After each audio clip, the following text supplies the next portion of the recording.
ಎಂತ ಅಪರೂಪದ ಪ್ರೀತಿ ಅಲ್ವಾ ಮೈನಾ ಅವ್ರೆ.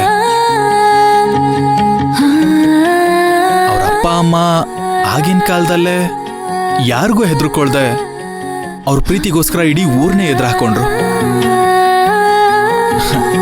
ಅದರಲ್ಲಿ ಗೆದ್ದು ಒಂದು ಗ್ರಾಮನೇ ಸೃಷ್ಟಿಯಾಗೋದಕ್ಕೆ ಕಾರಣ ಆಗಿದ್ದಾರೆ. ಅವ್ರ ಪ್ರೀತಿಗೆ ಕಾವಲಾಗಿದ್ದು ಮತ್ತೆ ಅವ್ರ ಜೀವನ ಚೆನ್ನಾಗಾಗೋದಕ್ಕೆ ನೋಡ್ಕೊಂಡಿದ್ದು ಆ ಶಿವ ಅಂತ. ನಾಳೆ ಬೆಳಿಗ್ಗೆ ನಾವು ಆ ಶಿವನ್ ಮುಂದೆ ನಿಂತ್ಕೊಂಡು ನಮ್ಮ ಜೀವನ ಚೆನ್ನಾಗಿರ್ಲಿ ಅಂತ ಬೇಡ್ಕೊಳ್ಳೋಣವಾ? ಸರಿ ಧ್ರುವ ಅವರೇ, ನನಗೆ ನಿದ್ದೆ ಬರ್ತಿದೆ, ನಾನು ಹೋಗಿ ಮಲಗ್ತೀನಿ. ಸರಿ ಮೈನಾ ಅವ್ರೆ. ನೀವೇನ್ ಮಾಡ್ತೀರಾ? ನಾನು ಅಲ್ಲಿ ತನಕ ಇಲ್ಲೇ ಕೂತ್ಕೊಂಡು ಹಾಯಾಗಿ ಈ ಗಾಳಿನ ಸವಿಯೋಣ ಅಂತ ಇದ್ದೀನಿ. ನಿಮ್ಗೇನು ಹುಚ್ಚಿಡ್ದಿದ್ಯಾ? ಈ ಕೊರಿಯೋ ಚಳಿನಲ್ಲಿ ಇದೆಲ್ಲ ಬೇಕಾ ನಿಮ್ಗೆ? ಸುಮ್ನೆ ಬನ್ನಿ.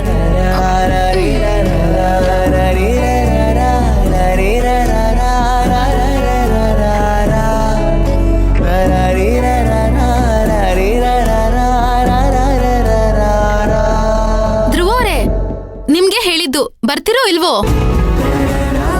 ಹಾ, ಬಂದೆ.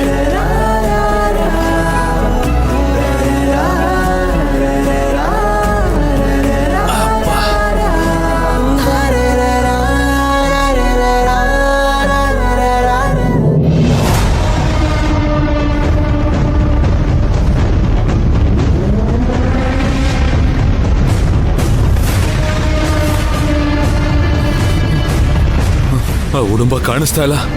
ಇದೇ ಸರಿಯಾದ ಸಮಯ ಅನ್ಸುತ್ತೆ. ಹೇಗಾದ್ರೂ ಮಾಡಿ ನಾನು ಇಲ್ಲಿಂದ ತಪ್ಪಿಸ್ಕೋಬೇಕು.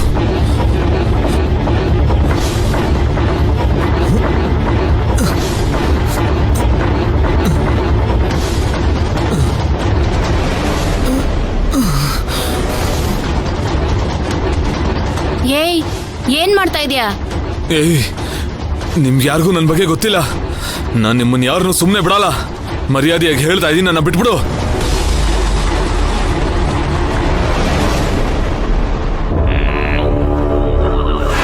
ಏಯ್, ಏನೋ ಮೊದ್ಲು ಮುದ್ ಮಾಡಿ ನೋಡ್ದೆ, ಆಮೇಲೆ ಬೇಡ್ಕೊಂಡೆ, ಇವಾಗ ಬೆದರಿಕೆ ಆಗ್ತಿದ್ಯಾ?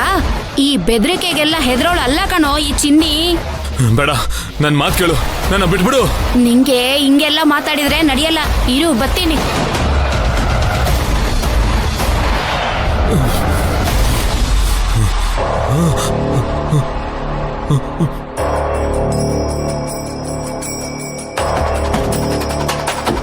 ಮತ್ತೆ ಮಲಗ್ಬಿಟ್ನಾ?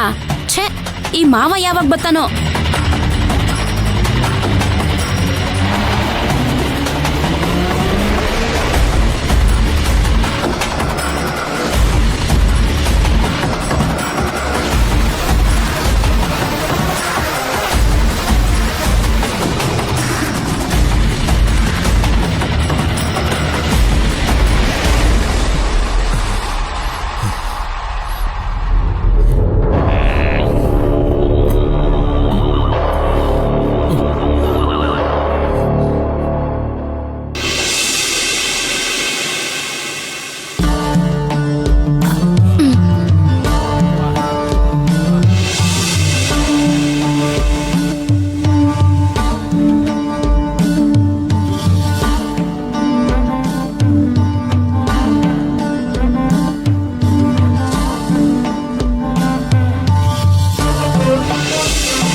ದೇವ್ರೆ, ಮೈನಾ ಅವ್ರ ಮನ್ಸಲ್ಲಿರೋ ಹಿಂಜರಿಕೆನ ಹೋಗಿಸಿ ನನ್ನ ಒಪ್ಕೊಳ್ಳಂಗೆ ಮಾಡಬೇಕು ಅಂತಾನೆ ನಮ್ಮಿಬ್ರು ಈ ಕಾಡಲ್ಲಿ ತಪ್ಪಿಸ್ಕೊಳ್ಳೋ ಹಾಗೆ ಮಾಡಿದ್ಯಾ ಅನ್ಸತ್ತೆ. ಅದಕ್ಕೆ ಒಂದೇ ದಿನದಲ್ಲಿ ನನ್ನ ಮೈನಾ ಅವರು ಇಷ್ಟೆಲ್ಲ ಬದಲಾಗಿದ್ದಾರೆ. ನೀನಿರೋ ಈ ಮಣ್ಣಲ್ಲಿ ನಿಜವಾದ ಪ್ರೇಮಿಗಳಿಗೆ ಸೋಲಿಲ್ಲ ಅನ್ನೋದನ್ನ ನೀನು ನಿರೂಪಿಸ್ಬಿಟ್ಟೆ. ಮೊದಲು ನಿನ್ನ ನಂಬ್ಕೊಂಡು ಬಂದಿದ್ದ ಪ್ರೇಮಿಗಳಿಗೆ ಊರವರು ತಡೆಯಾಗಿದ್ರು. ಈಗ ನಾವಿಬ್ರು ಒಂದಾಗೋದಕ್ಕೆ ಮೈನಾ ಅವ್ರ ಪರಿಸ್ಥಿತಿ ತಡೆಯಾಗಿದೆ. ಅವ್ರಿಗೆ ನನ್ನ ಜೊತೆ ಸೇರಿ ಬದುಕಬೇಕು ಅನ್ನೋ ಆಸೆ ಇದ್ರು ಊರಿನ ಜನರು ಏನು ಹೇಳ್ತಾರೋ ಅಂತ ಯೋಚನೆ ಮಾಡ್ತಾ ಇದ್ದಾರೆ. ಅವ್ರ ಪರಿಸ್ಥಿತಿಗೆ ಕಾರಣ ಯಾರು ಅನ್ನೋದನ್ನ ಕಂಡು ಹಿಡಿದ್ಬಿಟ್ರೆ ಅವ್ರ ಮನ್ಸು ಬದಲಾಗಿ ಆದಷ್ಟು ಬೇಗ ನನ್ನ ಜೊತೆ ಒಂದಾಗ್ತಾರೆ. ಶಿವಪ್ಪ, ಅದಕ್ಕೆಲ್ಲ ನೀನೇ ದಾರಿ ತೋರಿಸ್ಬೇಕಪ್ಪ.